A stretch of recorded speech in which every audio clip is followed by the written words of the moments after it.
And in my second book, Releasing the Bonds, I have a whole chapter on the most common phobias I've encountered in my work, as well as a 3-step phobia intervention. And I don't have time here, but addressing the people saying, how do I help a loved one? The 3-step phobia intervention is a big piece of what I recommend that people do.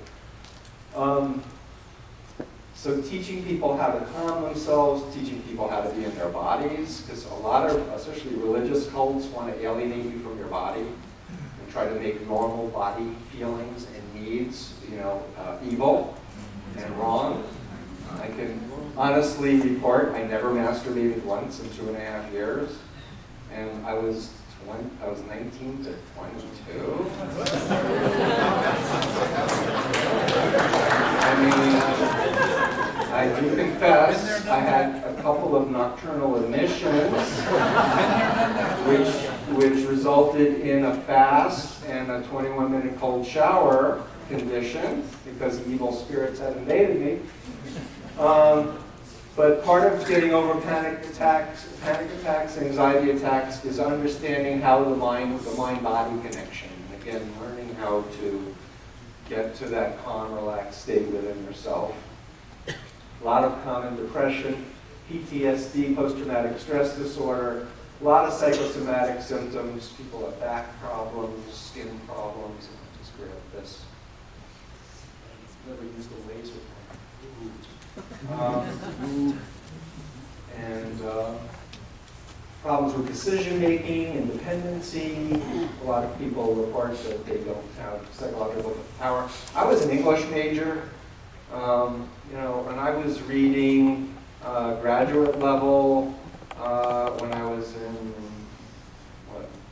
7th grade. I was reading graduate level. When I got out of the Moonies, I couldn't read a page without spacing out, and I couldn't remember what words meant. That's how messed up I was. And it's also possible that the deprogramming had something to do with it. I'm not for deprogramming, kidnapping, and holding people against their will, by the way, but that's important to say. Guilt and anxiety, mentioned before, fear, panic attack, phobias, sleep disorders, nightmares, eating disorders, sexual problems, lack of trust.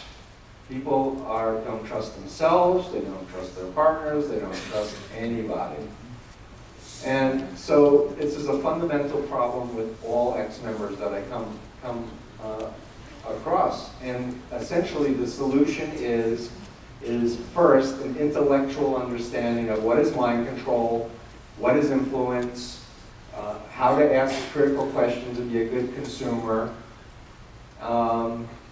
And essentially with that body of knowledge, doing a technique, a visualization technique, where you step back to key moments in your cult life, and you say, if I knew then what I know now, how would I have wanted to act?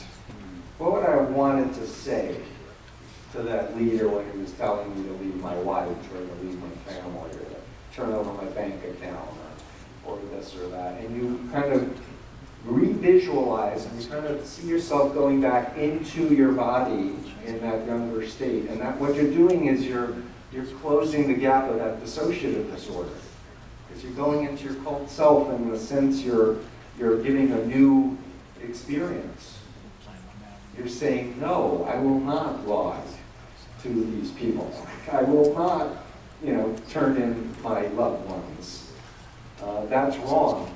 When Moon said, and this was one big one for me, and it took me years to learn all this stuff, to therapize myself.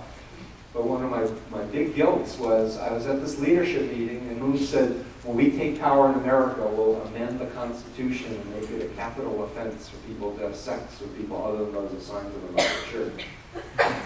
And I was like, yes, Father. Good idea, Father. And again, as someone who is raised with an understanding of the Holocaust, as a Jew, for me to have said, yeah, let's do mass genocide, it haunted me until I could revisualize myself back in that room and see myself saying, You're like Hitler. You're crazy. You're going to kill people because they want to have sex with their wives or with someone other than some stranger that you assign them to. I'm leaving. I'm out of here. Come on, everybody. Let's get out of it. Away from this nutball. And by doing that, it was an incredibly releasing experience for me because I know the real me would have never said yes to that insanity. Harassment and threats, grieving loss of friends and family. Big one of the people in this room. People just talk about feeling raped in the deepest core way and violated. And how do you trust anybody? And again, as a therapist, I can't take away what really happened. I can't tell people don't remember what really happened, but I can tell people some of the techniques that help people demonstrate resiliency and recover and move on with their lives. And it comes back to being in your body in the now, as opposed to replaying tapes of indoctrination sessions or horrendous emotional fights with your loved ones or traumatic events. It's about what can I do within my control right now to live the highest quality life I can live and bring love and bring acceptance and bring peace and do my best to make the world a little bit better. So let's go on. Quick thing back to Richard with his thing of we're not a cult. Well, I don't use this definition, and I don't use theological definitions of what is a cult. I talk about authoritarian, pyramid-shaped organizations, whether it's religious, political, psychotherapy, so-called educational, commercial, which practices deceptive recruitment so that people are not able to make informed decisions, that employs the use of mind control to keep people and their followers dependent and obedient to the leader and the doctrine.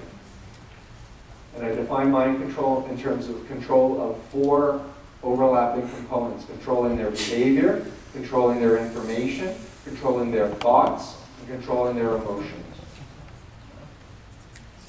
And if you can control those 4 areas in context of a group identity that's dependent on external people who are their authority figures that they report to, and the hierarchy is very evident in the LDS thing.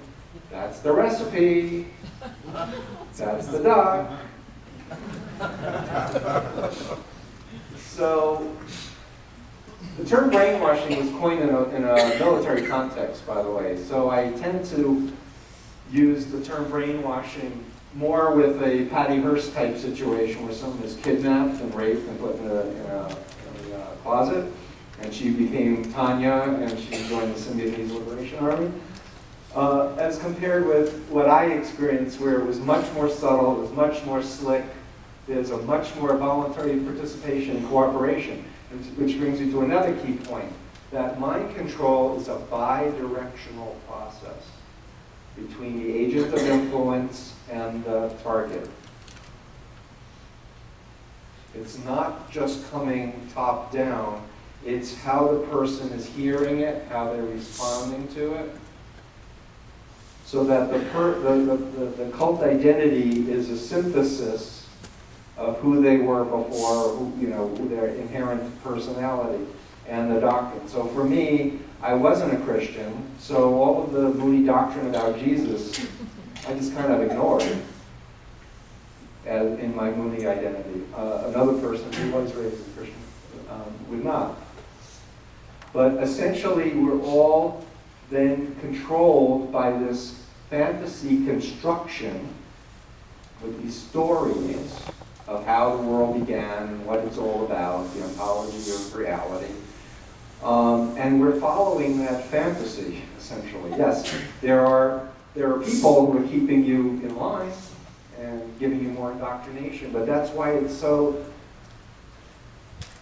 slick and it's so insidious, is because it's inside of us. when we're under mind control. We can't step out and look at it objectively and reality test.